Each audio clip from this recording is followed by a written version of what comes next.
283쪽을 보시는데요. 좀 늦게 오시는 분들도 있죠.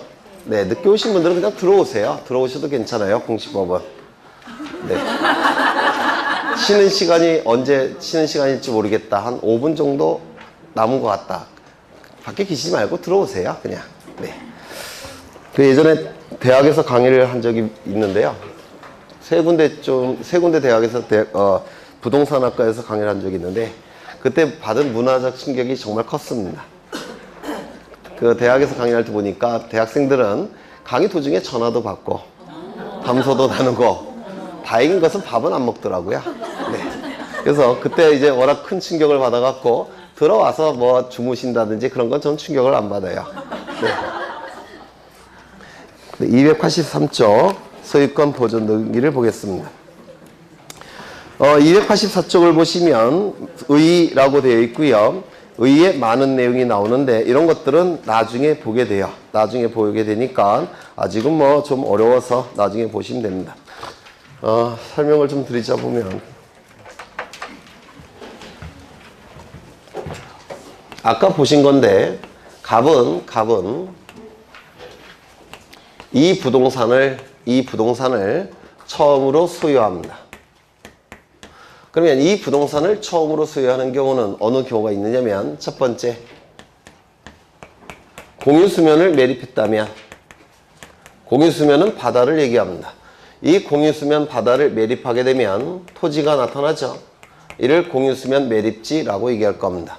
그러면 종전에 바다였던 부분이 토지로 바뀌었으니까 이 토지를 처음으로 소유하는 자가 있겠죠. 처음으로 소유한 자가 있을 겁니다.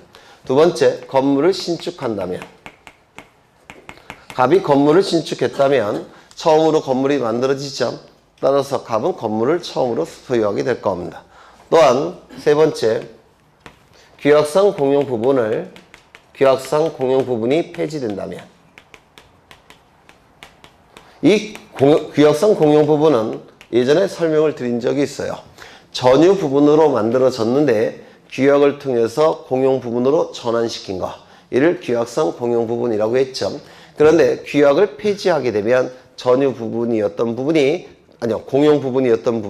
전유 부분으로 회복이 된다고 했습니다. 그러면 공용 부분이었던 부분이 전유 부분으로 회복이 될 때, 이때는 처음으로 소유하는 것으로 간주해 버립니다. 이때도 처음 소유하는 것으로 간주하기 때문에 보존 등기를 하게 됩니다. 그래서 이렇게 처음으로 소유할 때 이 소유 상태를 권리로 인정한 것이 소유권이라는 권리가 될 겁니다. 이 소유 상태를 보호하기 위해서 권리로 인정한 것이 소유권이라는 권리인데요. 이 소유권을 요 갑이 취득을 했을 겁니다. 그러면 이 취득한 소유권을 다른 자들로부터 보호를 받고자 합니다. 보호를 받기 위해서는 다른 사람들에게 자신이 소유권을 취득했다는 사실을 공적으로 보여줘야 되겠죠. 공시해야 될 겁니다. 그러면 공시하는 방법이 있을 텐데, 이 공시하는 방법은 아까 보신 바대로 등기를 갖추는 겁니다. 그렇죠. 그래서 등기를 갖추기 위해서 갑은 등기소에 가서 자신이 취득한 소유권을 보호받기 위해서 공시 방법을 갖춰달라고 등기를 신청하게 됩니다. 이 등기의 이름을 뭐라고 얘기했습니까? 소유권 보존 등기라고 말씀을 드렸습니다. 그래서 소유권 보존 등기가 신청이 됩니다. 소유권 보존 등기가 신청이 되면 등기부에는 그 등기가 실행이 될 겁니다. 1번 소유권 보존 갑, 이렇게 등기가 실행이 될 겁니다. 그러면 이때 갑이 등기를 신청했고 등기부에 신청인의 이름이 기록되고 있죠. 그러면 등기관은 뭘 확인해야 될까요? 갑에게 소유권이 있다는 사실을 확인을 해야 될 겁니다. 문제는 갑에게 등기필증이나 등기필 정보가 있습니까? 없죠. 왜냐하면 이 보존 등기는 처음으로 등기가 이루어지는, 등기부를 개설하는 등기이기 때문에 등기 완료 영수증이 없습니다. 그렇죠. 등기필 정보도 아직은 없을 테고 등기필증도 만들어지지 않았을 겁니다. 맞습니까? 그렇다면 이 등기필증이나 등기필 정보 대신 뭔가 취득한 소유권을 증명할 수 있는 자료를 등기신청 시 제출해야 될 겁니다. 맞습니까? 자신에게 소유권이 있다는 사실을 증명할 수 있는 자료를 제출할 수 있는 자만이 보존 등기를 신청할 수 있을 겁니다. 여기까지 이해가 되십니까? 그렇다면 소유권을 증명할 수 있는 자만이 보존 등기를 신청할 수가 있을 텐데요. 그 자를 보존등기 신청인 이렇게 부릅니다. 소유권을 증명할 수 있는 자만이 보존등기를 신청하게 되는데 이를 보존등기 신청인이라고 불러요. 그러면 보존등기 신청인이 될 수 있는 자는 우리 등기법에서 네 가지를 인정해 줍니다. 네 사람만 보존등기를 신청할 수 있게 됩니다. 우리 등기법에서 외워두셔야 됩니다. 첫 번째, 대장에 예전에 했던 거예요. 최초의 소유자로 등록된 자. 대장에 최초의 소유자로 등록된 자 또는 그 상속인, 그 밖의 포괄승계인, 그 밖의 포괄승계인. 이 자는 소유권을 증명할 수가 있습니다. 무엇을 통해서 소유권을 증명할 수 있습니까? 대장을 통해서 소유권을 증명할 수 있게 됩니다. 따라서 보존등기를 신청할 수 있게 됩니다. 두 번째, 확정 판결에 의해서 소유권을 증명하는 자도 보존등기를 신청할 수가 있습니다. 이 확정 판결, 여기서 확정이라는 문구는요, 번복될 가능성이 없을 때 확정되었다라고 얘기합니다. 그러면 확정 판결이라 하면 상급 법원에 올라가서 번복될 가능성이 없는 판결, 이를 확정 판결이라고 불러요. 그러면 이 확정 판결에 의해서 소유권을 증명한다면 법원은 소유권이 있다라고 판단을 했으니까 판결을 했겠죠. 그래서 법원의 판단에 의해서 소유권이 증명이 되기 때문에 이때는 보존등기를 신청할 수 있게 됩니다. 세 번째, 수용에 의해서 소유권 취득을 증명할 수 있는 자도 보존등기를 신청할 수가 있습니다. 수용 절차를 통해서 소유권이 증명이 돼요. 즉 토지수용위원회의 재결세에 의해서 재결이라는 게 있습니다. 재결이라는 건 앞으로 보시게 될 용어인데요. 재판과 유사한 결정을 재결이라고 불러요. 재판과 유사한 결정, 재결. 토지수용위원회의 재결서를 통해서 소유권을 증명할 수가 있기 때문에 이때도 보존등기를 신청할 수 있게 됩니다. 네 번째, 특별자치도지사,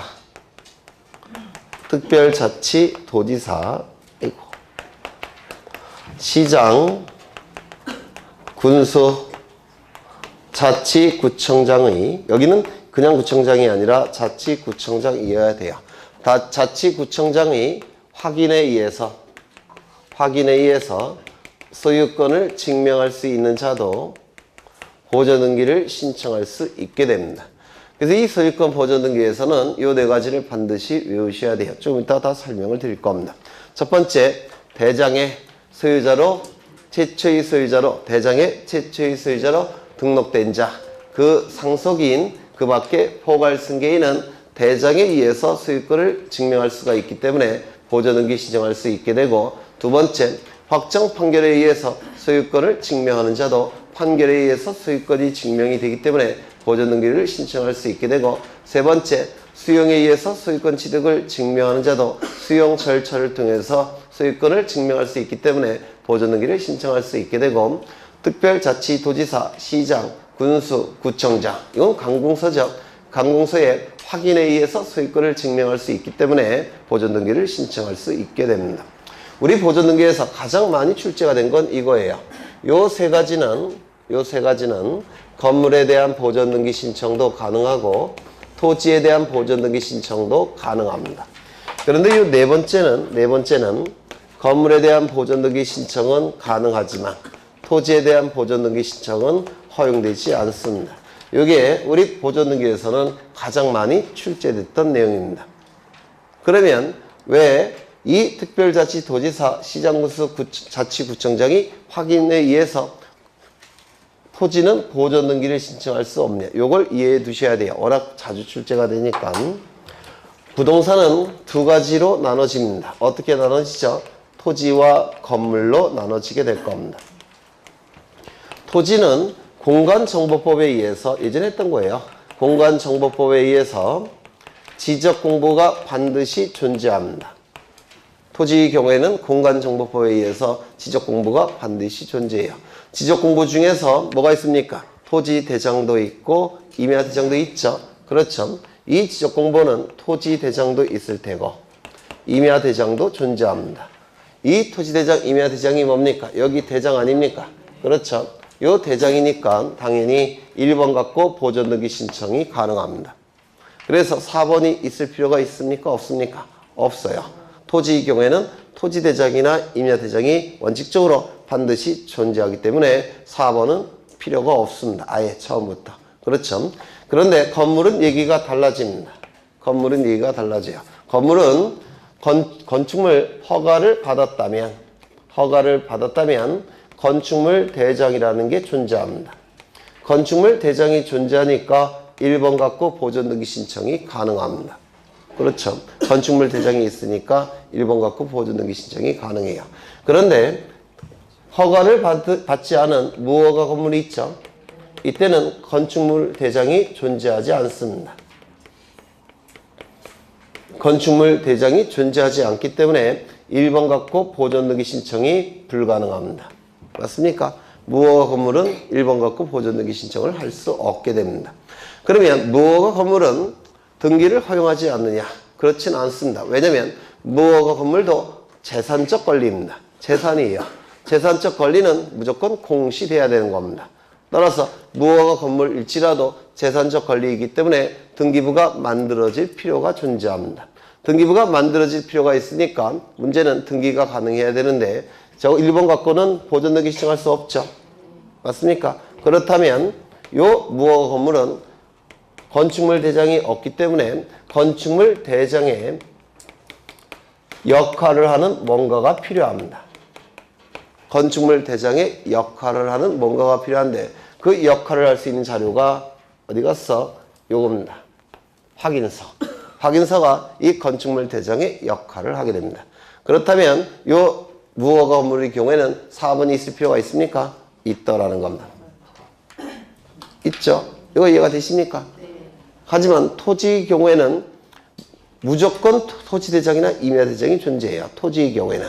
그래서 1번 갖고 처리하면 되는데 건물은 건축물 대장이 없는 경우도 있기 때문에 건축물 대장의 역할을 하는 뭔가가 필요한데 그 역할을 하는 것이 바로 특별자치도지사, 시장, 군수, 자치구청장의 확인서라는 겁니다.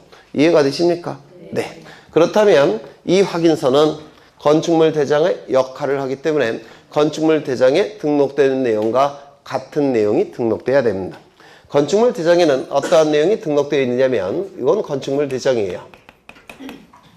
건축물의 표시가 건축물 대장에 등록되어 있습니다. 또한 소유자의 표시도 건축물 대장에 등록되어 있습니다. 그렇다면 확인서도 이 두 가지 내용이 반드시 들어가 있어야 됩니다. 뭐겠습니까? 건축물의 표시와 소유자의 표시 이 두 가지 내용이 들어가 있어야지만 이 소유권 보존등기, 건물 소유권 보존등기를 신청할 수 있는 확인서가 될 수가 있습니다. 이게 확인서의 요건입니다. 건축물의 표시와 소유자 표시. 이거 나중에 써먹어야 되니까 기억해 두셔야 됩니다. 그 다음에 이제 첫 번째를 하나씩 보실 텐데요. 여기서 요 대장은 세 가지가 존재합니다. 뭐가 있을까요?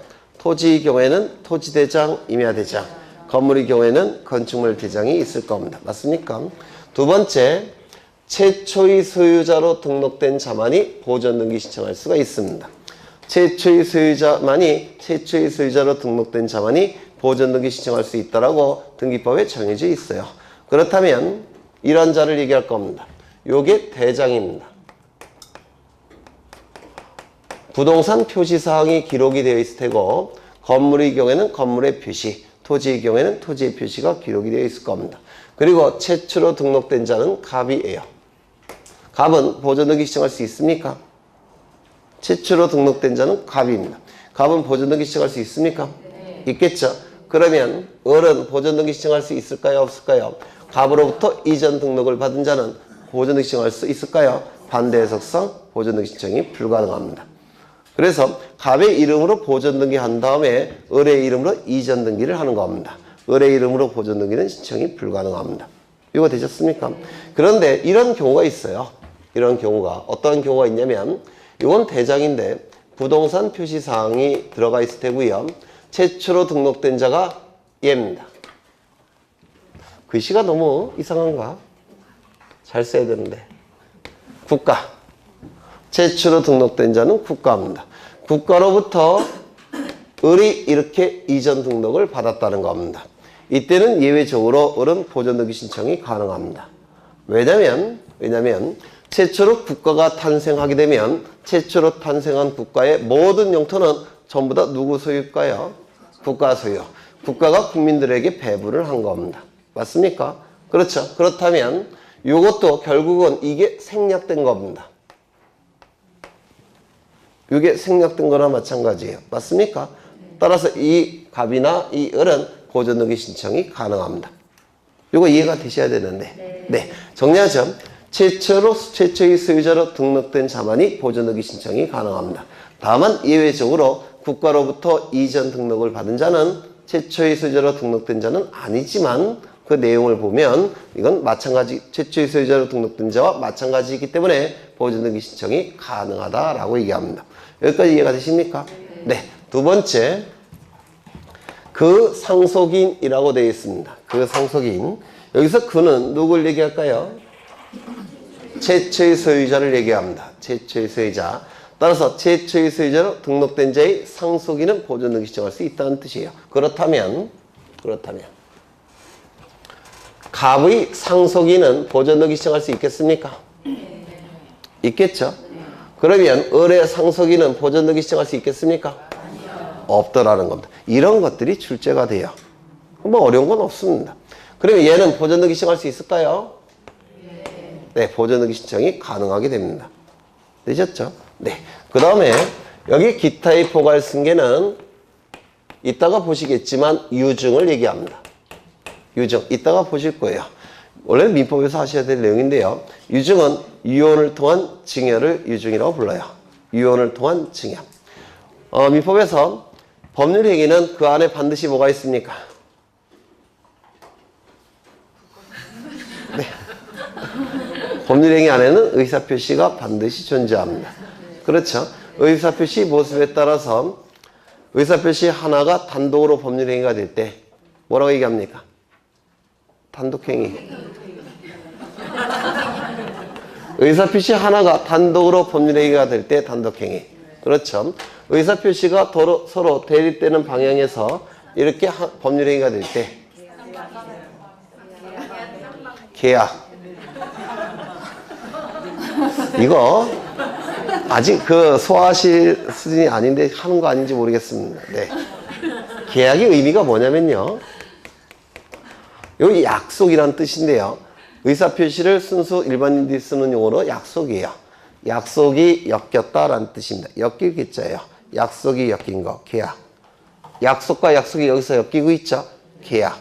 그 다음에 의사표시가 동일한 목표를 향해서 합쳐져서 하나의 법률행위가 될 때 뭐라고 얘기합니까? 합동행위. 그래서 의사표시의 모습에 따라서 단독행위, 계약, 합동행위로 나눠집니다. 네, 그건 좀 나중에 우리 등기법에서도 써먹어야 돼요. 요거를. 그러면 여기서 유증이라는 것은 단독행위일까요? 계약일까요? 합동일까요? 사실은 이 유증은 유언을 통한 증여인데요. 유언은 단독행위입니다. 증여는 계약이에요. 증여계약. 그렇죠?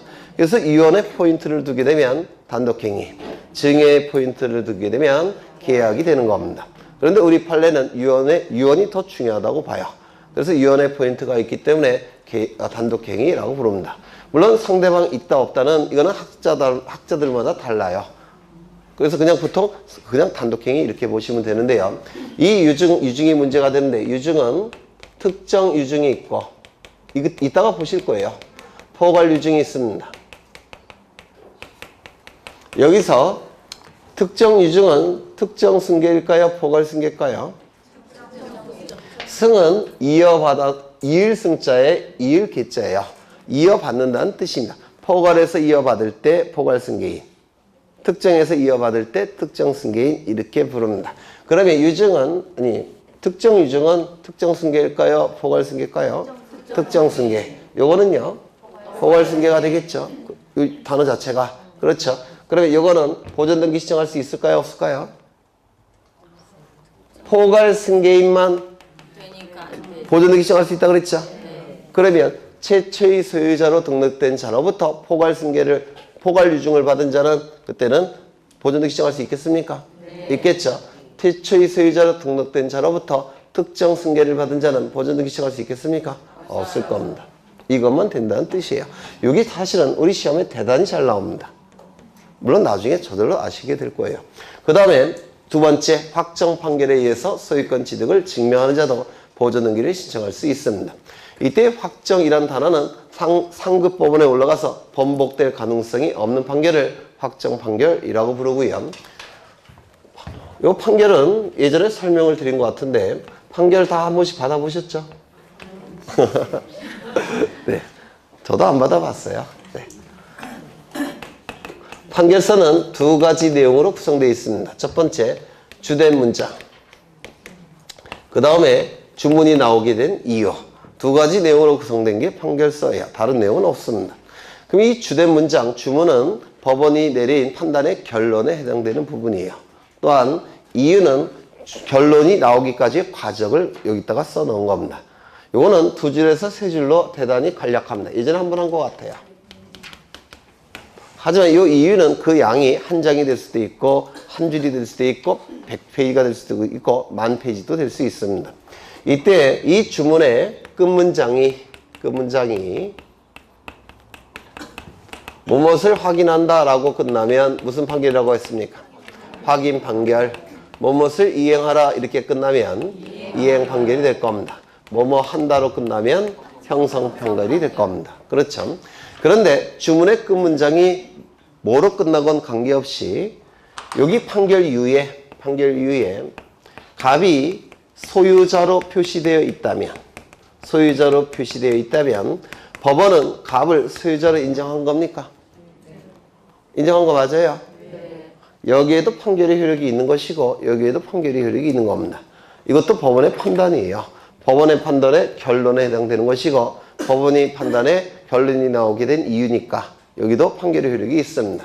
그러면 주문이 뭐로 끝나건 이후에 갑이 소유자임이 표시가 되어 있다면 법원은 갑을 소유자로 인정한 겁니다. 맞습니까? 보존등기 신청할 수 있습니까? 그렇다면 소유권 보존등기는 확인 판결만 가지고 보존등기를 신청할 수가 있다. OX. 확인 판결만 보존등기를 신청할 수 있다. OX. X가 되는 겁니다. 판결의 종류를 묻지 않습니다. 무슨 말인지 아시겠죠? 이게 또 시험에 잘 나옵니다. 이 소유권 보존등기를 신청할 수 있는 판결은 아무 판결이나 상관이 없습니다. 확정만 됐다면. 그렇죠. 확정만 됐다면 판결의 종류는 따지지 않습니다. 이게 출제가 종종 이루어집니다. 그 다음에 세 번째, 수용에 의해서 소유권 취득을 증명하는 자도 보존등기 신청할 수가 있는데요. 이건 좀 어려워요. 그래서 우리 학원만, 여기 광명학원만 엘리트들이니까 여기만 설명을 하고 다른 학원에서는 아직은 설명을 안 드렸습니다. 물론 다른 학원 가서 똑같이 얘기하겠죠.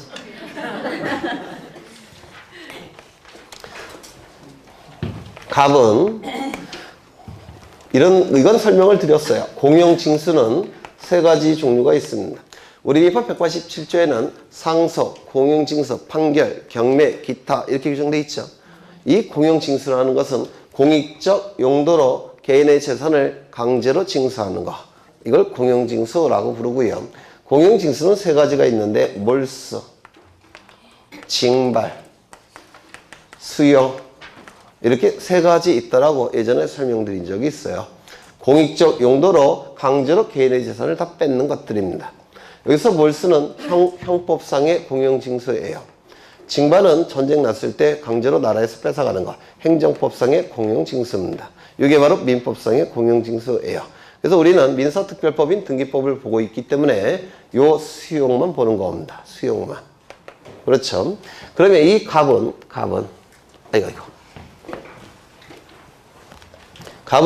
이러한 토지를 가지고 있는 상태입니다. 토지를 소유하고 있습니다. 그런데 을이라는 사업 시행자가 이 사업은 공익적 사업을 얘기합니다. 이걸 예전에는 뭐라고 표현했냐면 기업자라고 표현을 했습니다.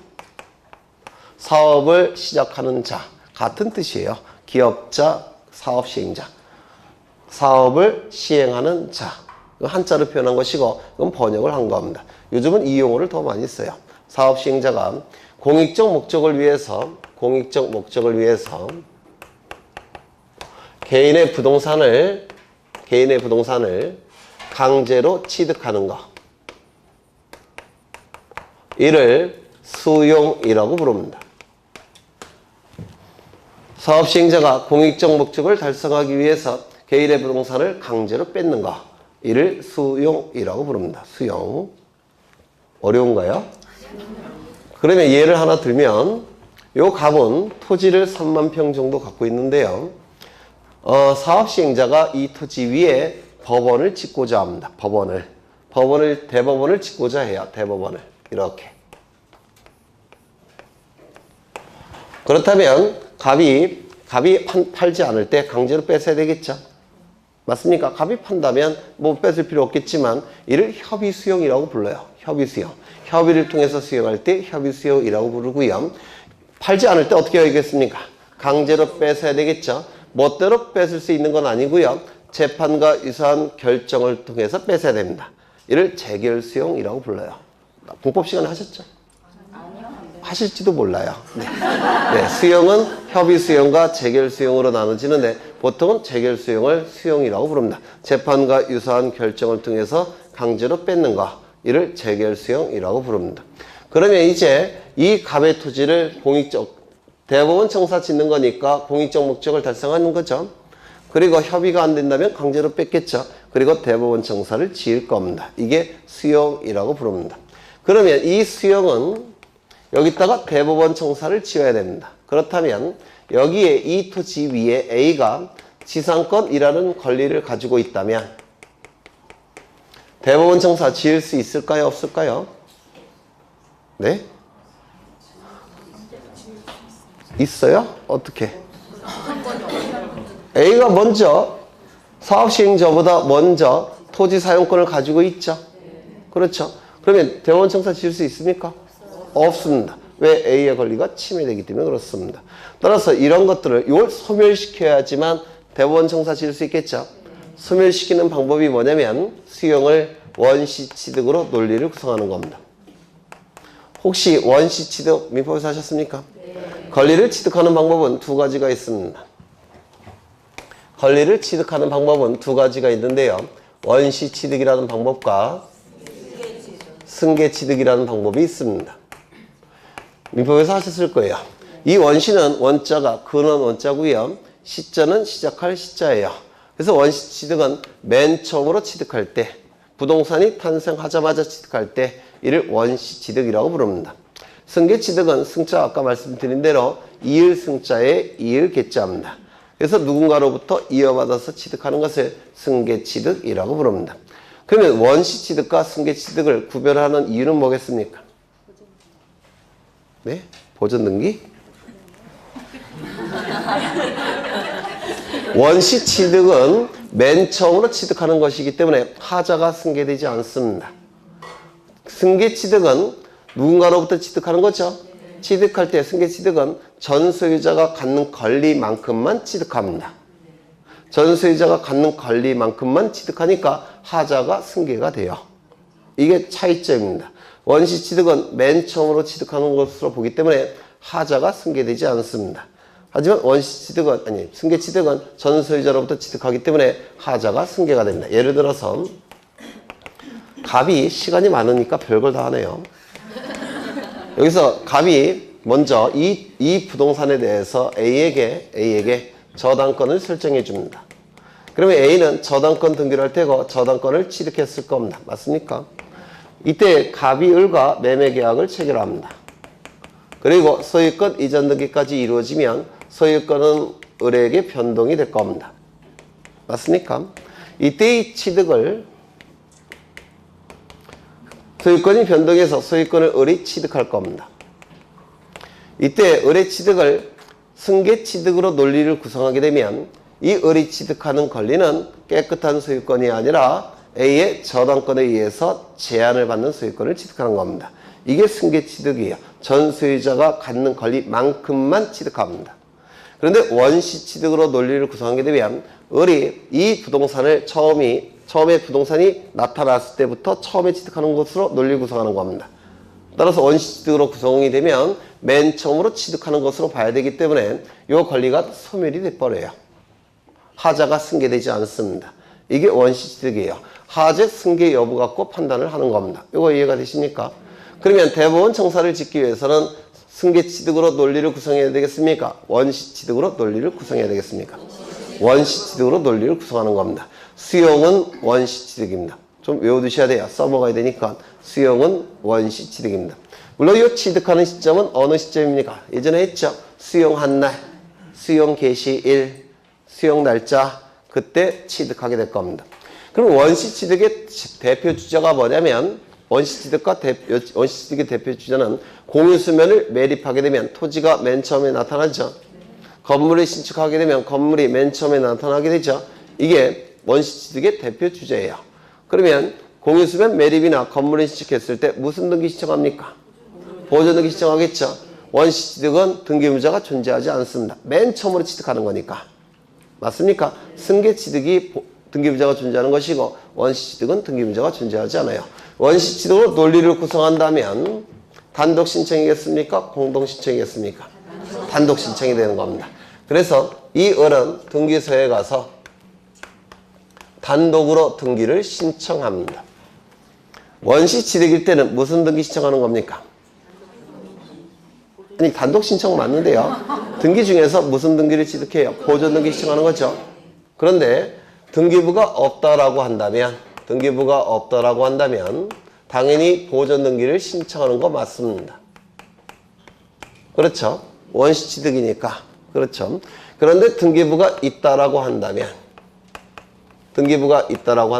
즉 등기부가 갑의 이름으로 이렇게 등기가 되어 있는 상태입니다.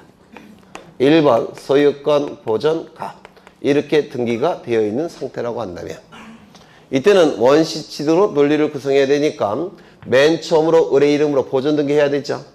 그럼 이 등기 어떻게 해야 될까요? 말소 시켜야 됩니다.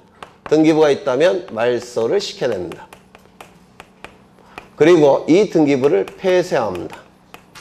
등기부를 폐쇄하고 창고에 집어넣습니다. 창고에 집어넣고 무슨 등기 해야 될까요? 보존 등기를 해야 됩니다. 맞습니까? 보존 등기를 해야 될 겁니다. 요거 이해가 되십니까? 네. 등기부가 없다면 논리적으로 보존 등기하면 끝나요. 그런데 등기부가 이미 만들어져 있다면 기존의 등기를 말소하고 폐쇄를 한 다음에 창고에 집어넣고 다시 을의 이름으로 보존 등기를 해야 될 겁니다. 맞습니까? 그런데 이렇게 하게 되면 절차가 쓸데없이 많아져요. 즉 등기경제상 비경제로 봅니다. 그래서 우리 판례는 이걸 좀 우회해서 간략하게 어떠한 방법을 사용하느냐면 갑의 이름에서 그냥 곧장 을의 이름으로 소유권 이전 등기하라 이렇게 우리 판례가 해석을 합니다. 이렇게. 왜 소가 두 개가 있지? 이렇게 소유권 이전 등기해도 된다라고 해석을 합니다. 우리 판례가. 이렇게 여러 가지 절차를 수행하게 되면 이를 등기경제상 비경제로 보게 됩니다. 따라서 이렇게 복잡한 절차를 거칠 필요 없이 그냥 갑의 이름에서 을의 이름으로 소유권 이전 등기해라 이렇게 판례가 판시를 합니다. 그러면 이걸 말소하는 대신에 무슨 등기하겠습니까? 소유권 이전 등기원인은 수용을 이렇게 기록을 할 겁니다. 그래서 이 수용에 의한 등기는 두 가지가 존재해요. 보존 등기도 존재하고 이전 등기도 존재합니다. 하지만 보존 등기건 이전 등기건 원시취득이라는 데는 차이가 없습니다. 따라서 무조건 단독 신청이에요. 다시요. 소유권 이전 등기는 여지까지 공동 신청이었죠. 그런데 수용에 의한 소유권 이전 등기는 단독 신청이 되더라는 겁니다. 그래서 이 문구까지는 좀 기억해 두셔야 돼요. 다 나중에 써먹을 겁니다. 뭐 외우실 필요는 없고 그냥 이해하려고 노력하시면 될 거예요. 여러 번 반복할 거니까 나중에 암기는 되실 겁니다. 그래서 여기 수용을 보셨어요. 수용에 의해서 소유권 취득을 증명한 자는 보존 등기 신청할 수 있다고 되어 있는데 그럼 바로 뭘 얘기하는 겁니까? 이걸 얘기하는 겁니다. 이걸 되셨죠? 네. 그 다음에 넘겨보십니다. 어디를 보시느냐면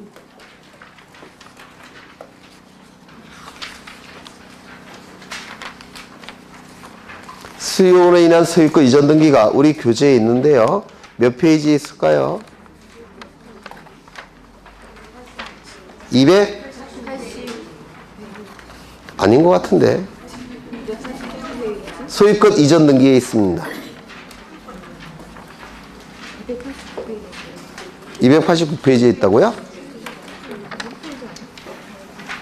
왜 제 눈에는 안 보일까요? 거기 없어요. 305쪽. 305쪽을 보시면 수용으로 인한 소유권 이전 등기 있습니까? 있죠. 한 페이지 넘겨보시면 많은 내용이 나와 있죠. 네, 시험에 나오는 부분인데요. 먼저 개념을 보신 겁니다. 이게 뭡니까? 요거예요. 수용으로 인한 소유권 이전 등기. 그래서 수용으로 인한 보존 등기보다 수용으로 인한 소유권 이전 등기가 더 출제가 됩니다. 더 예외적이기 때문에 그래요. 요게. 그래서 미리 보셨고요. 이제 어디를 보시냐면 일단은 요걸 좀 외워두십니다. 네 가지. 그 다음에 여기다가 살을 붙여 나가면 돼요. 우리 시험은 여기다가 살을 붙여 나가면 되니까 요 네 가지를 외우셔야 돼요. 여러분 신뢰할 수 없으니까 지금 외우고 가죠. 첫 번째, 대장에 최초의 소유자로 등록된 자, 그 상속인 그 밖에 포괄 승계의. 두 번째, 확정 판결에 의해서 소유권을 증명하는 자. 세 번째, 수용에 의해서 소유권 취득을 증명하는 자. 네 번째, 특별자치도지사, 시장군수, 구청장의 확인에 의해서 소유권을 증명하는 자. 네, 그런 자들은 보존 등기를 신청할 수가 있을 겁니다. 그 다음에 어디를 보시냐면 292쪽을 보십니다. 거민계약서. 거민계약서도 출제될 가능성이 있으니까 보셔야 돼요.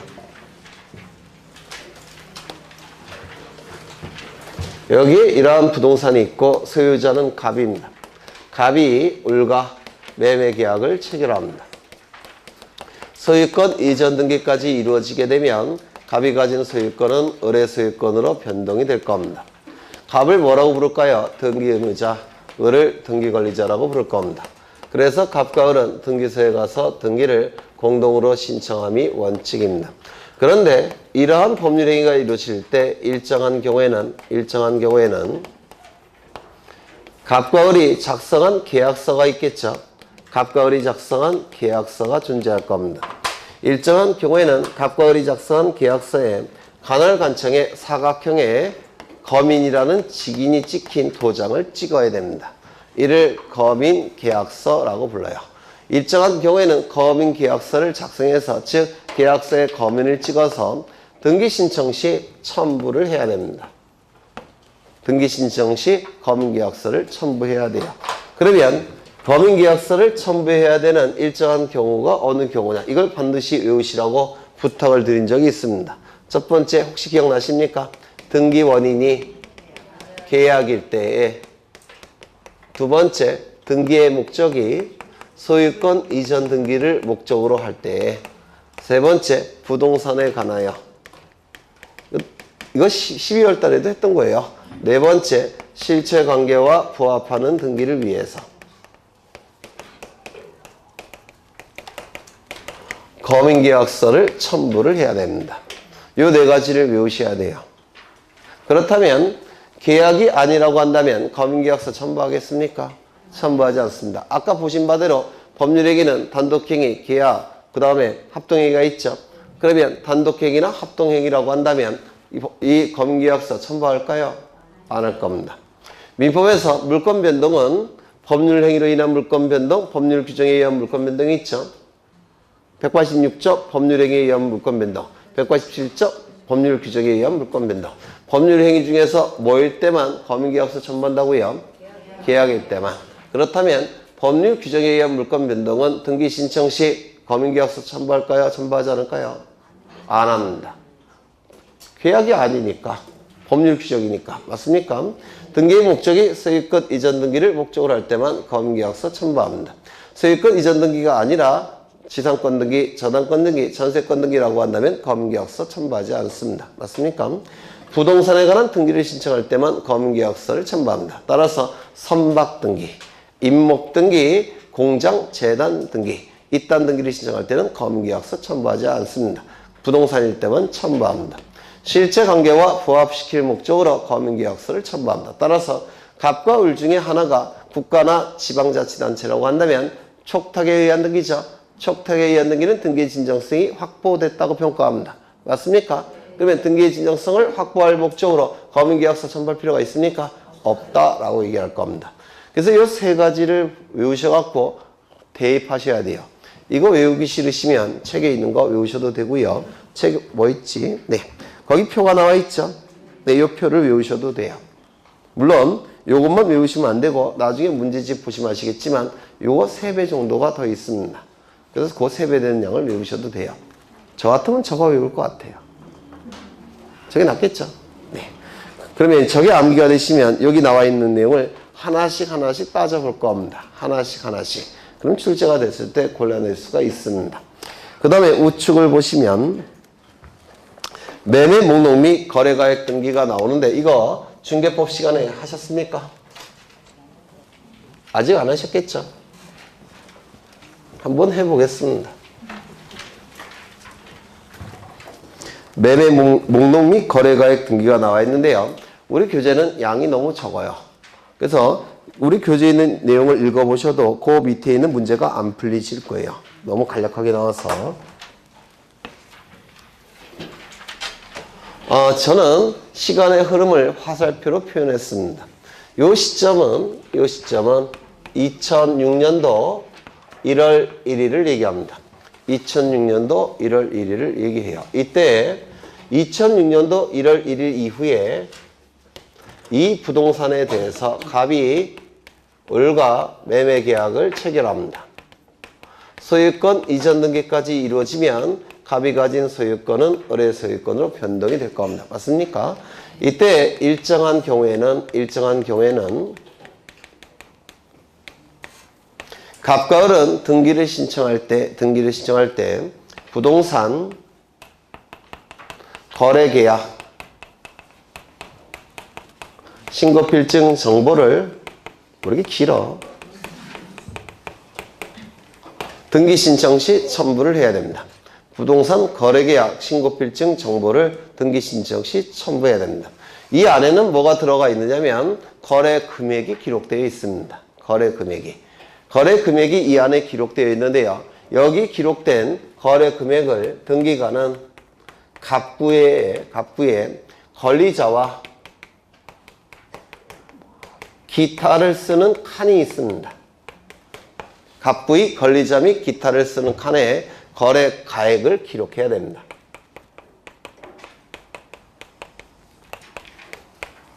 이를 거래 가액의 등기라고 부릅니다. 그래서 그 다운 계약서 있죠. 취득세를 조금 내기 위해서 다운 계약서 쓰는 경우도 있고 양도소득세를 조금 내기 위해서 업 계약서를 쓰는 경우 있죠. 그걸 방지하겠다는 겁니다. 요게 등기부에 거래 금액을 명확하게 기록해서 다운 계약서, 업 계약서 쓰는 거를 막고자 하는 겁니다. 요것이. 그래서 일정한 경우에는 부동산 거래 계약 신고필증 정보를 제출해서 거기 기록된 그 금액을 등기부 갑부의 권리자 및 기타란에 기록하게 되는데 이를 거래 가액의 등기라고 부릅니다. 그런데 부동산이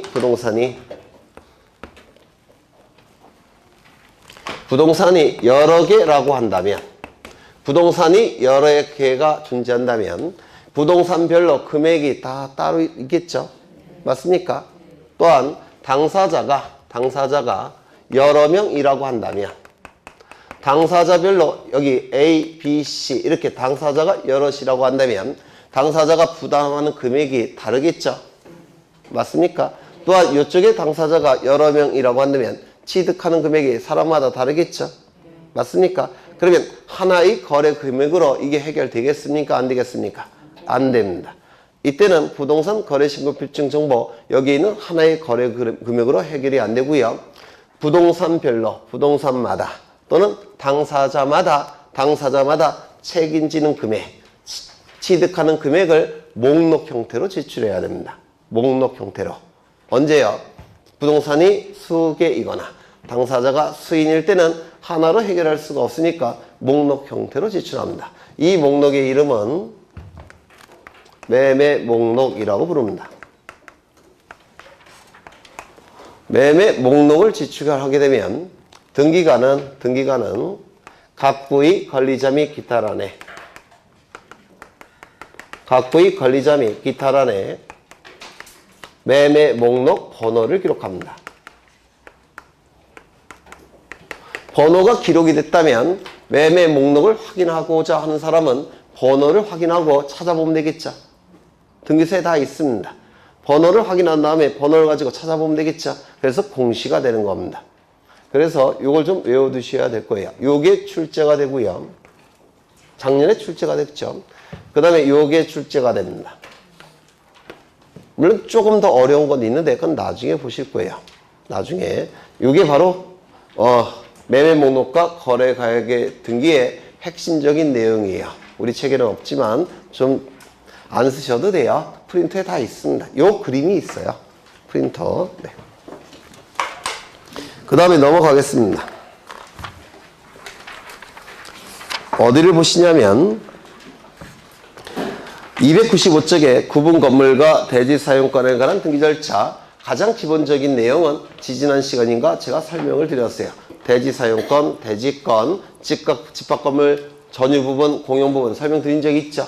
네, 그걸 먼저 기초로 하고요. 나중에 민법에서 집합 건물의 소유 및 관리에 관한 법률을 민사특별법으로 공부하시게 될 겁니다.